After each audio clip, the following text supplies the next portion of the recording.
Yo, yo, yo, yo, baby pop. Hey, y'all, it's your favorite perky barista, Juanita Michelle, and we're here at the Broken Entrepreneur Podcast at Third Perk Coffee House in beautiful downtown Dayton. We have the beautiful, talented Felicia Charlton with us today. How are you? I'm well. Thank you for having me today. Oh my goodness. It is my pleasure. It is my pleasure. The Broken Entrepreneur Podcast was created not to celebrate brokenness, but to acknowledge it in order to bring about change. I am discussing with other successful entrepreneurs their challenges and learn how they overcame. It is the overcomers who have the knowledge to share that can impact the small business owner who believes they are the only one. And we are not alone, okay? So, again, I am Juanita Michelle, and we are here because I asked Miss Charlton to join us because she, like myself, was an educator, and I guess you're still educating. But she left the traditional school system and now she's working as an entrepreneur. And I want to know how she did it, y'all. And I want to know about everything she's doing and how she's serving our community now. So, Felicia, can you tell us a little bit about yourself? Share with us about your story, please. I was born and raised in Dayton, Ohio. Whoop, whoop. Whoop, whoop. I went to Roth Middle School, so okay. Not to date myself with people who graduated from high school. Wait a minute, because when you said that, I was like, wait a minute. Not the Nettie Lee. No. This is when they were transitioning out. Right. Yeah. Okay. And graduated from Meadowdale. Okay. And then went to Alabama State, which go Hornets. Yes. Then I came back home, and I was pregnant when I came home, which was not a part of the plan. It was not a part of the plan. Well, and what year was that? Were you graduating? Yes, my senior year. I was 4 months pregnant when I graduated. Okay. I'm very confused about that. Was not a part of my plan. Right, I get it. I came home for Christmas break, my first year of college, pregnant with twins.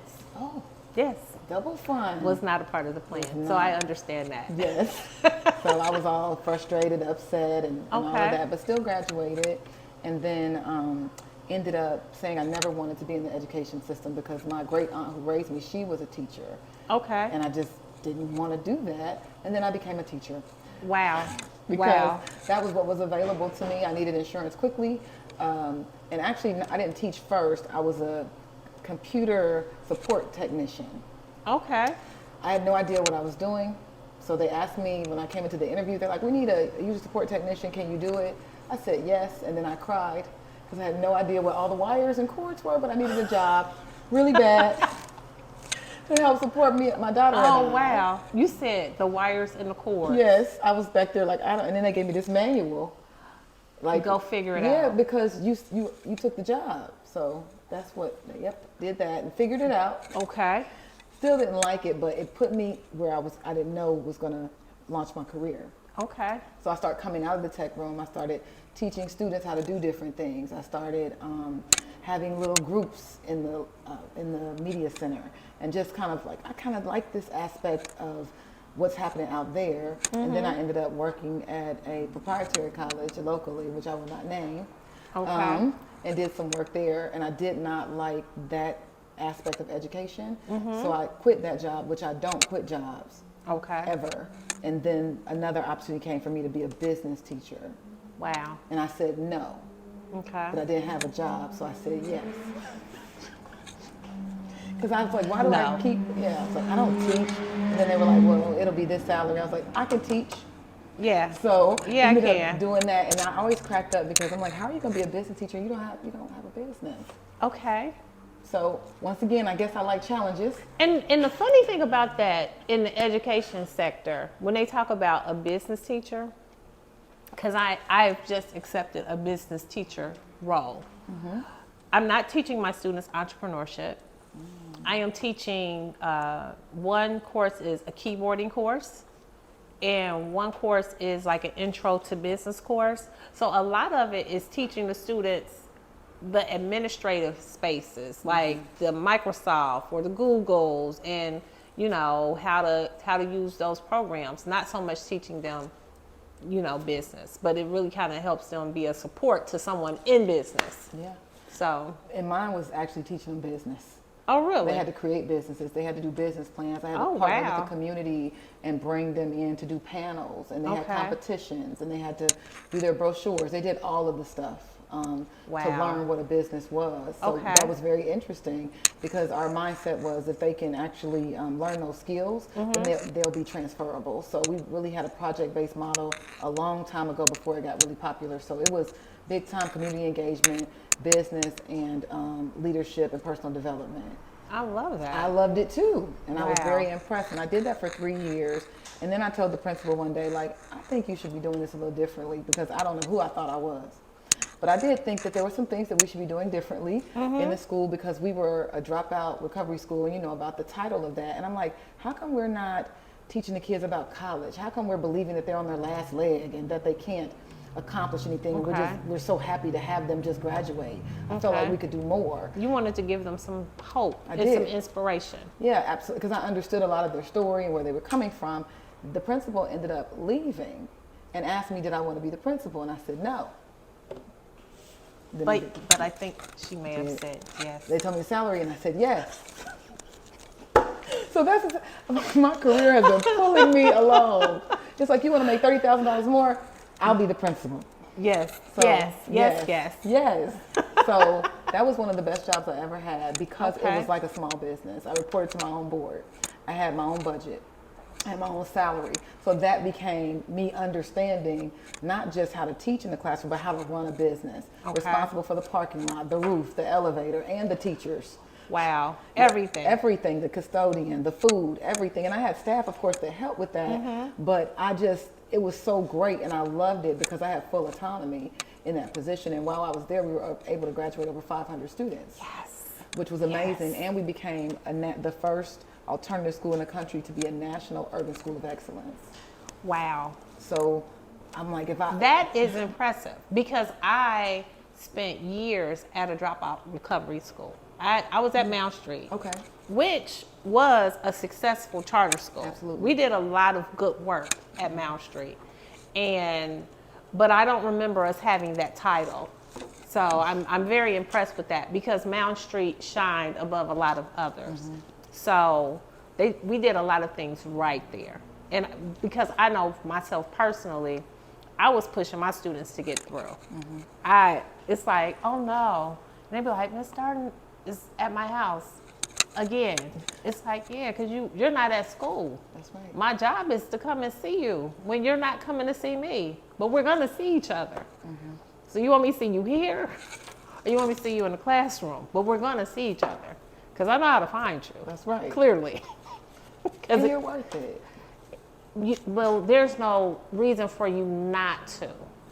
And teaching was an accident for myself too. I did not do it on purpose.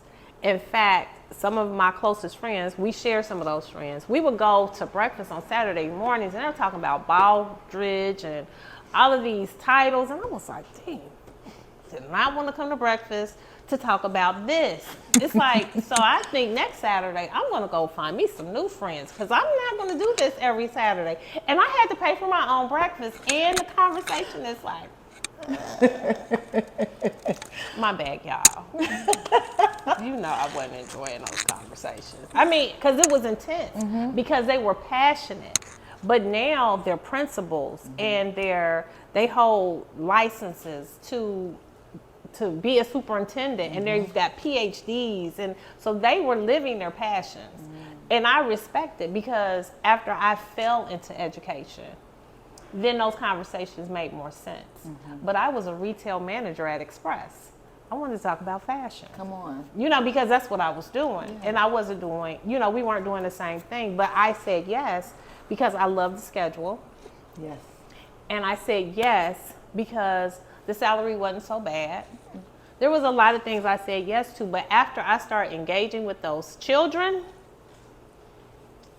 and I knew they needed me, and then I felt like I didn't know that I needed them. because I was able to pour out a little differently. So I am thankful for my education experience in that whole journey. I am as well. And just to fast forward that journey, I did that work as a principal for about 10 years. And I did it at the charter level, and then I went to public, and I realized that I don't belong there because of the red tape, the bureaucracy. I have a lot of respect for anybody who teaches in that system, because the need is great, but the challenges are great as well to do the work. And so when you go from autonomy to red tape, I ran up against a wall, and I don't blame the people. I just wasn't a good fit. Right. Because I know when you have autonomy, you can make things work. And so that's how my career got birthed. Is I didn't get fired, but I was kind of asked to leave situation. It was one of those, and I was so disappointed because I finally made six figures, because we're talking about going from $26,000 Praise God. a year, whatever that is, right? Yes. To finally like making six figures, because I have 3 master's degrees. Okay. So they had a scale, and so that scale led me to that, and that was part of the issue in that community was, how do you make so much money? I'm like, well, because I went to school. And so that was some of the things that people shouldn't be worried about. They were worried about, and I was entering a tight community that was not very used to somebody with my type of entrepreneurial spirit. Yes. And so while I had met some really great people who did really great work, we both realized this isn't working. And so when I asked myself, well, who are you now? Now that you've lost, you're not, this community isn't working for you. This is not what you want, even though you did a great job as a middle school principal. Do you want to do the work again? And the answer was no, I don't. So I want to be an author. I want to write. Like, this is a chance to kind of rewrite the script and stop allowing your education to carry you, versus you have to start over again. So I took a $60,000 pay cut. Okay. And because I needed the time, the space, the autonomy, my personal life, I had some things going on where my sister was not doing well mentally and physically. She had went to prison.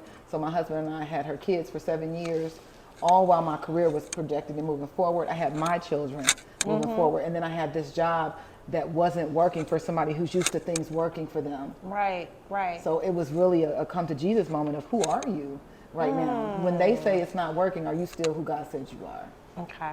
And the funny thing about you being a part of that small space where you had all that autonomy, and then you go to a larger district and you feel like, okay, there's more resources, I'm going to be able to do more, and then you feel like the system is set up for you to go backwards, and they put barriers in place where we're not going to succeed.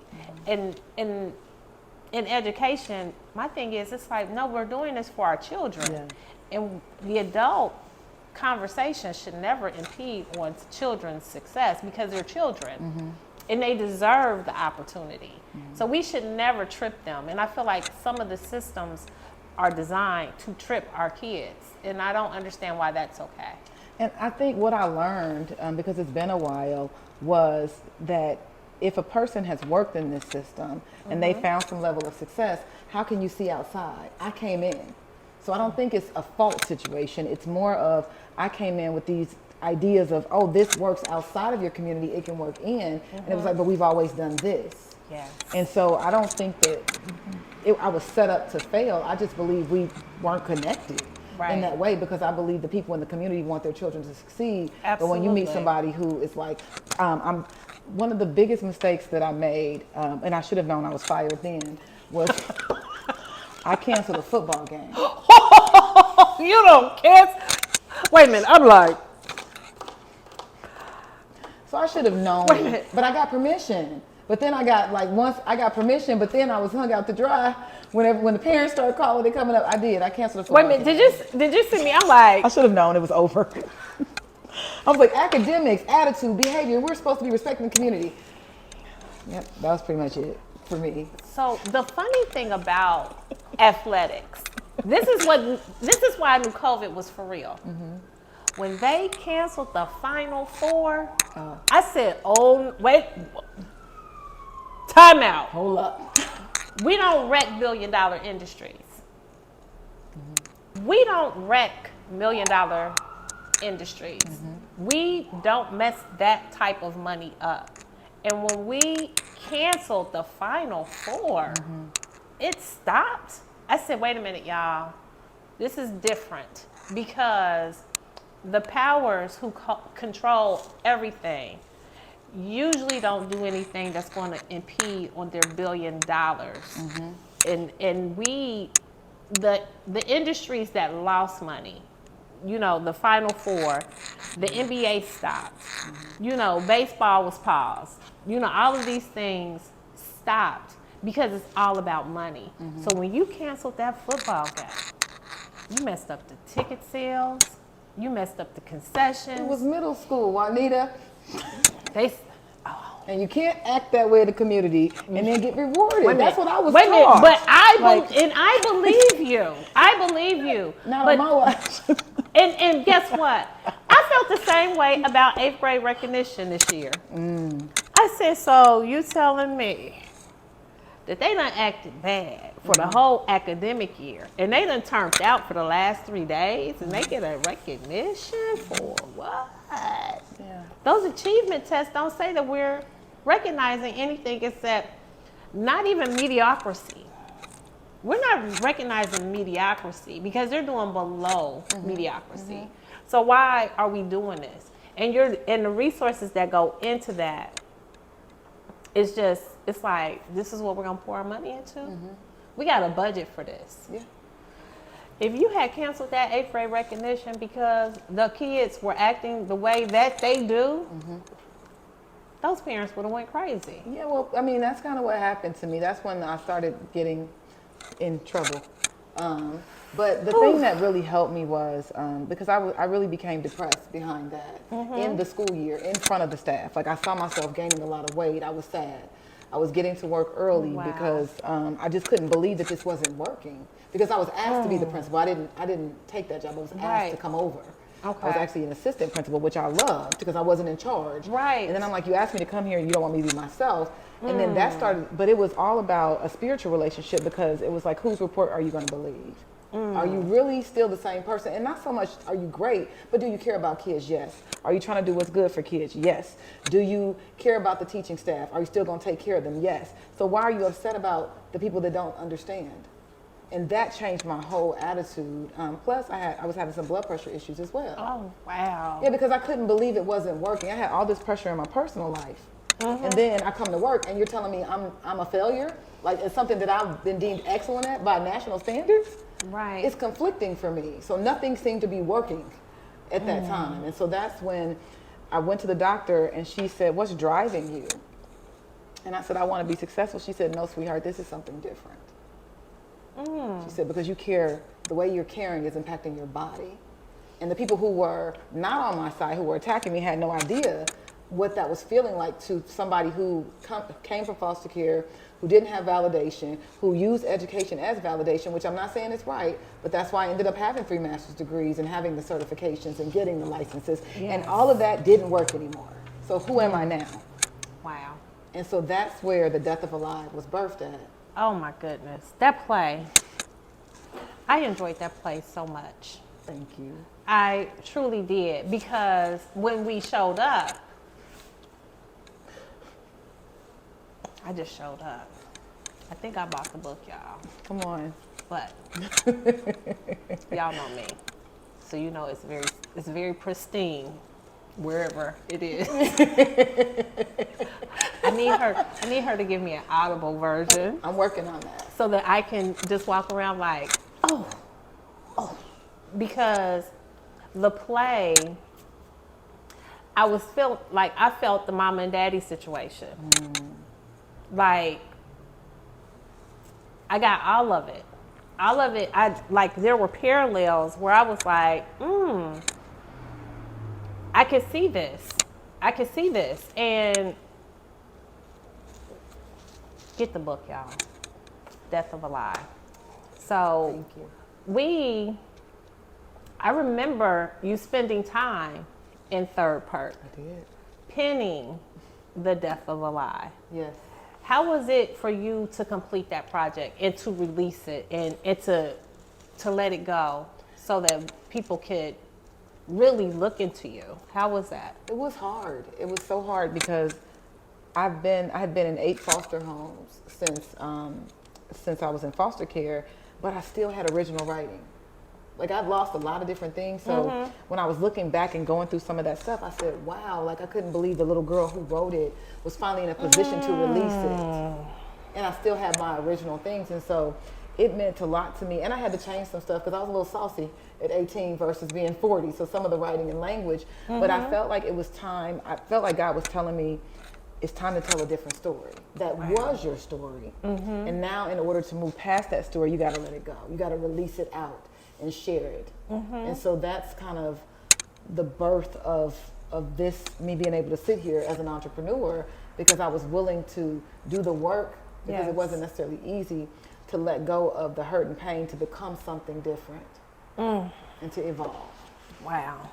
And when you think about like the death of a lie, when I assess my last 2 years, I'm now looking at a 2-year window.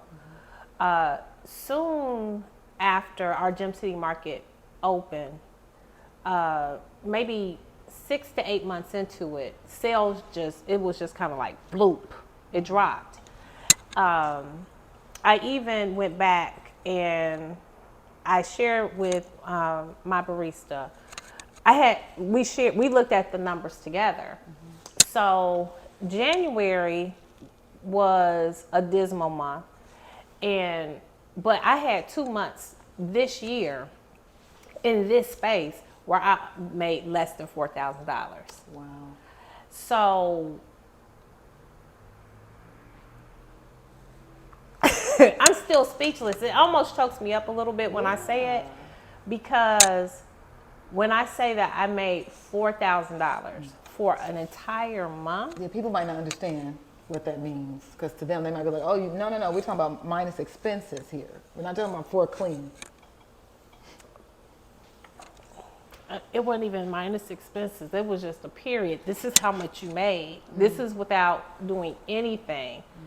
So when you look at that number, because when I say it, it's like, it's really kind of ripping my head up, even as I'm saying it right now. But it's crazy. It's crazy. But, I'm sorry. No, don't be sorry. So when I acknowledge that, and what it takes, like financially, what it takes to make this flow, is probably double that number, right? Yeah. So when you didn't even cut it close. Yes, ma'am. And it's like, but I'm holding on to this. I'm trying to make this work. And it's like, but you're not even close. And you still have responsibilities. Yes. And you still have people depending on you. And I left my job at Sinclair.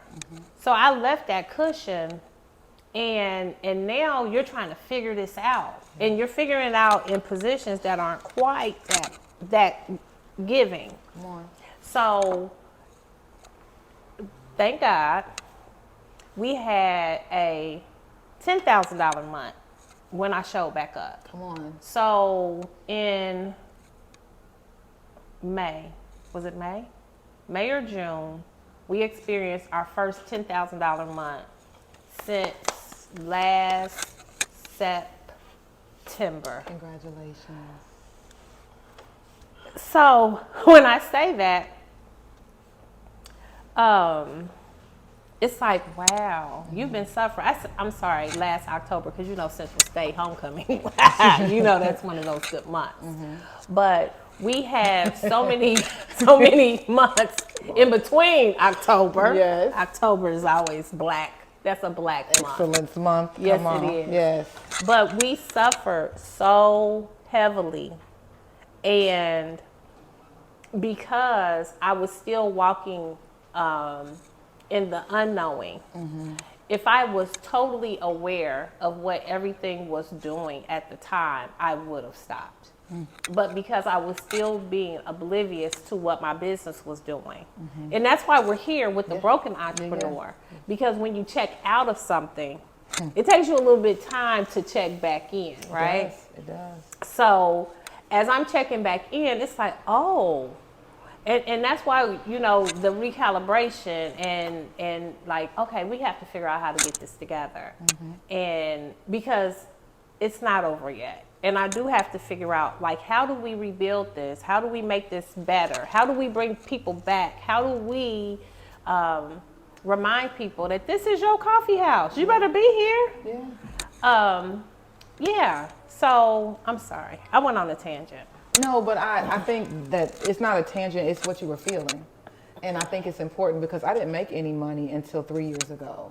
Wow. So in my I took my retirement, half of it, right? I still have kids' responsibilities. Kids are going to college senior year. This is when I decide I want to be free. So, and then I got to go home and be like, hey, I don't really want that 6-figure job because I was getting principal offers. And I was like, I was like, I don't want it. No. Like, I don't want to go back. And I don't want to hear the amount. No, because I'm not taking it. I did not. And I was like, who do you think you are, right? Who do you think you don't have any savings. You don't have a nest egg. What are you doing? I was like, I'm going to bet it all. So I Good for took you. my retirement, half of it, and then it ran out. And, and it was like, well, what contract? I said, I don't have no contracts. I'm doing the best I can. I was crying like, I'm doing my best. If something changes, I will take another principal position. And then, girl, but I had been, in the meantime, I was treating my business with respect. I was posting. I was creating my own events. I was doing my own education. I was becoming a life coach. Not just saying I was a life coach, but getting the certifications, the international certifications, investing in a business coach, because I had to be humble enough to know that you taught business, but baby, you don't know business. And that's humility. I didn't know. So I invested a lot that I did not have in a business coach to help me understand how to create a business and what a 6-figure, 7-figure business would look like. Okay. But I thought that because I invested in the coach, that 6 months later, where's the 6 figures? Yeah. And it did not happen.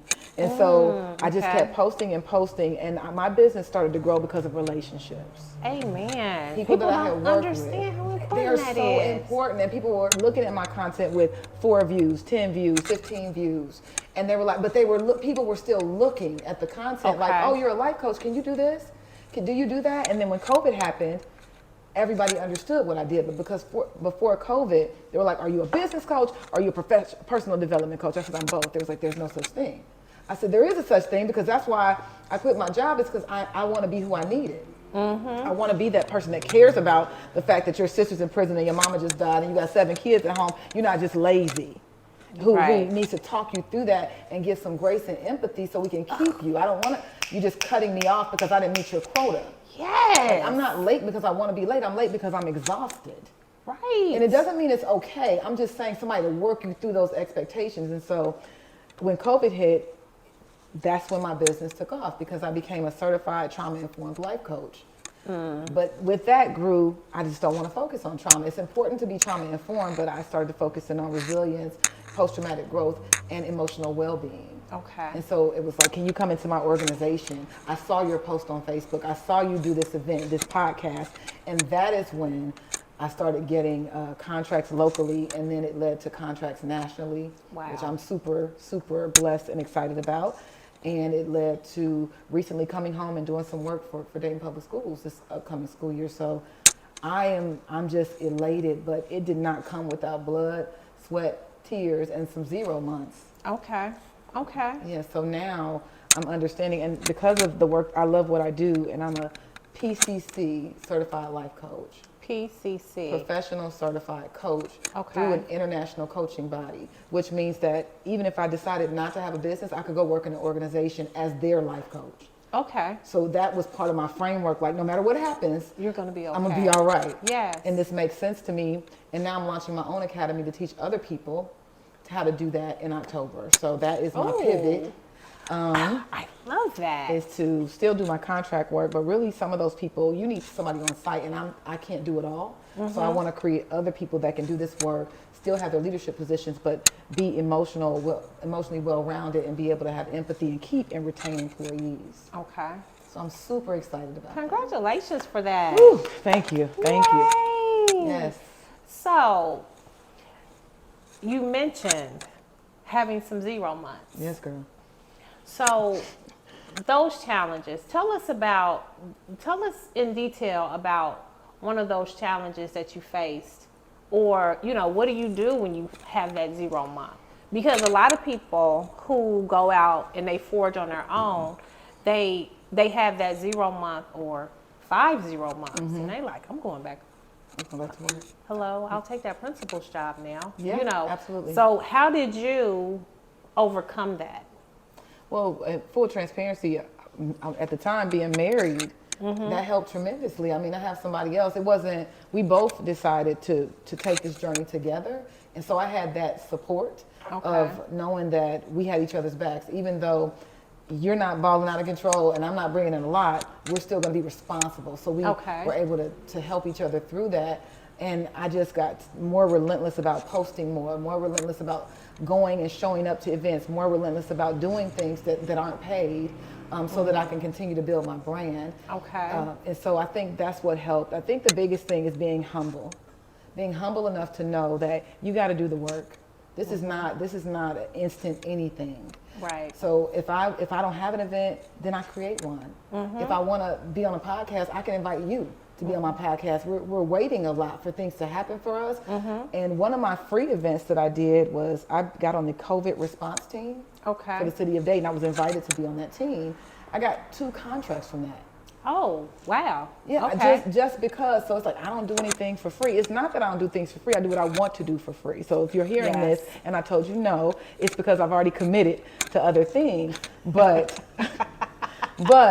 so understand. Yeah, so understand that I do a lot of volunteer work and philanthropic work in the community, not to get opportunities, but because people are grateful or people get to hear your message, those opportunities came. So I think making sure that you're involved in your local community, making sure that you're doing your work on social media, and making sure that you're staying connected to what your message is and getting people to know, because part of my pivot was to get people to understand I wasn't a principal anymore.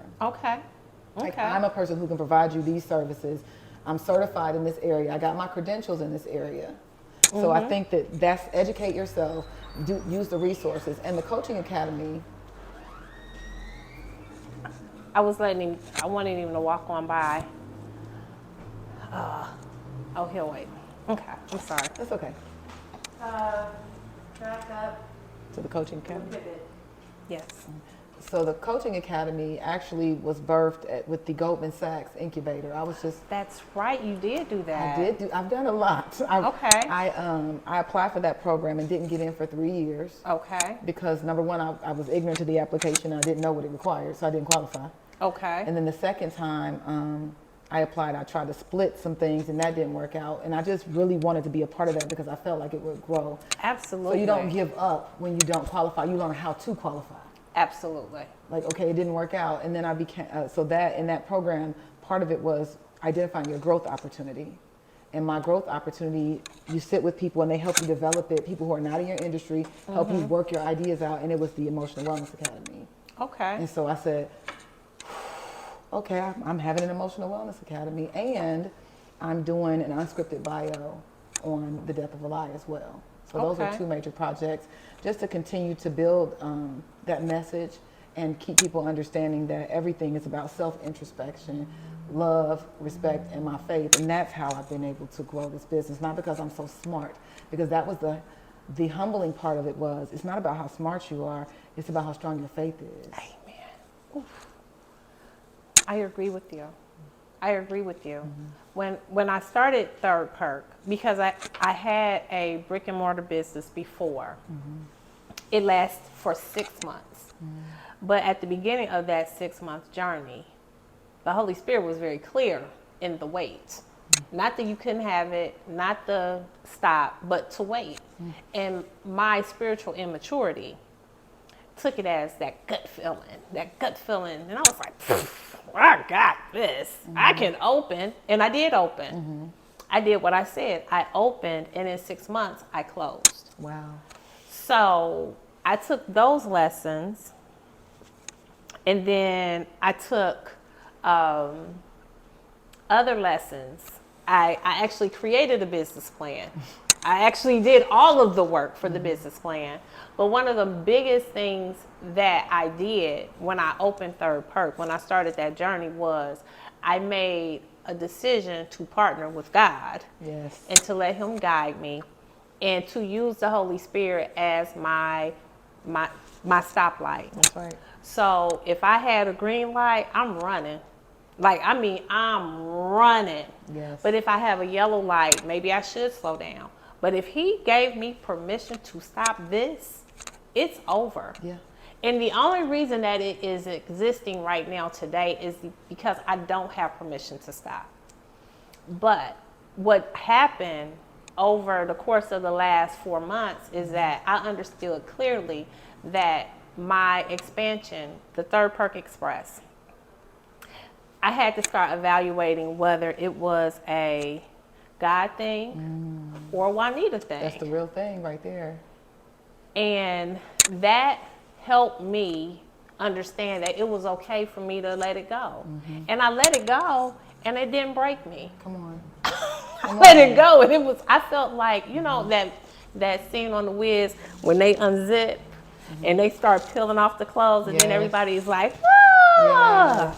Yes. And I was like, everybody get up. Because I was like, hey. Yes. That's how I felt. I've seen a couple people, and they were like, you look great. And I was like, I've been sleeping really good. But what was going on was that I wasn't making as much money. And I was taking the little bit of money that I was making and dividing it in 3 spaces. Wow. It made no sense. But it's like with people who are entrepreneurs, a lot of us are creative. And so when we feel like we have that light, we want to shine it everywhere all at once. And one of the things that's really difficult is to be really good at one thing so you can birth other things. Tabitha Brown is a great example of that. She had all this stuff sitting on her. It was always there, but she became really, really good and known for that thing. And then it was allowed to birth those things. And I think it's like once we get, I'm gonna do this and I'm gonna do that and I'm gonna do this. Well, all of that needs money. It's like you got a dream and you got faith, but you still have to focus. Yes. And you can only do that through having a better relationship with yourself and having that relationship with God. Oh, absolutely. I couldn't even see what was wrong. And once I was able to focus on this one space and I looked around, I was like, you know your coffee house is dirty. You know you got stuff piled up everywhere. You know you're a little unorganized. It was just one thing after the other. You ain't had no art on your wall in a year. It's like, those are all things that you took care of. So why aren't the things that were foundational in your beginning, why are they not important today when they were so important before? Growth, that allure of I'm bigger, I'm better. And it's like, no, this can be small and great. And so we're working on small and great. Come on, give me some. Yes, ma'am. Boom. So what we're going to do here at Third Perk, we're about to launch ice cream next week. So by the time you see this, we already got ice cream. Come on. Okay? In the comments, you should say, I like it. Butter pecan? So we're going to start with soft serve. Okay. And then what we're going to do is we're going to have some blizzard kind of things where we're going to do like multiple flavors. But we're going to start with the base and then we're going to do some fun stuff. And then we'll see what happens next year. That sounds fun. This is what we're going to concentrate and make great today. Yeah, I brought up my great aunt because butter pecan is like that staple. Absolutely. The young people might not know, but if you had to have your butter pecan in the freezer. And Neapolitan, for some reason, those were their jams. Yeah, they loved a good Neapolitan. Yes. My mom and dad they were the butter pecan house. But then, and just a little historical aspect of butter pecan is its connection to how during slavery days we weren't allowed to have vanilla ice cream. It was too good, too pure for us. So we had to have the butter pecan.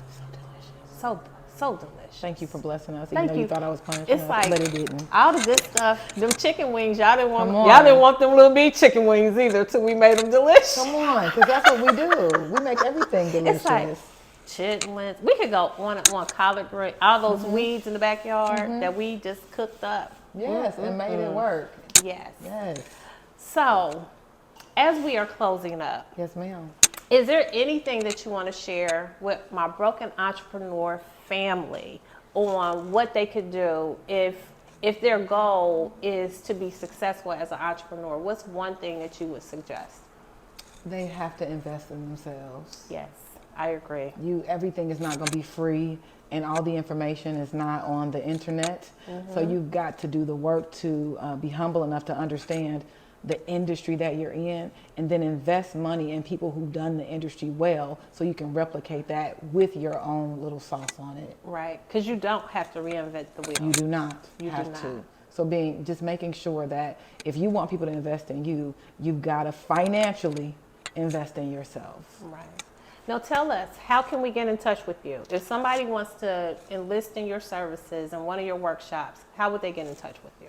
Well, there's two different ways. I'm on all social media as Felicia Charlton. So that's LinkedIn, Instagram, Facebook. I'm also as The Death of a Lie.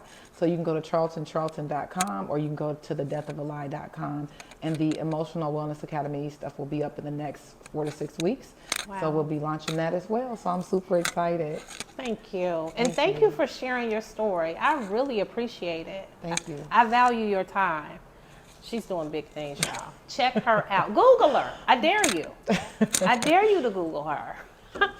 But thank you all again for being here and sharing, again, your story. We appreciate you. Thank you. And we want to say thank you for Miss Jo, who's holding down the productions for the second season. We are thankful for her. Yeah. And remember, guys, your solution is out there. We hope that we shared something today with you guys that helps you in your journey. But until next time, stay perky and keep on brewing up good vibes. And stay right here with us. Peace. Peace.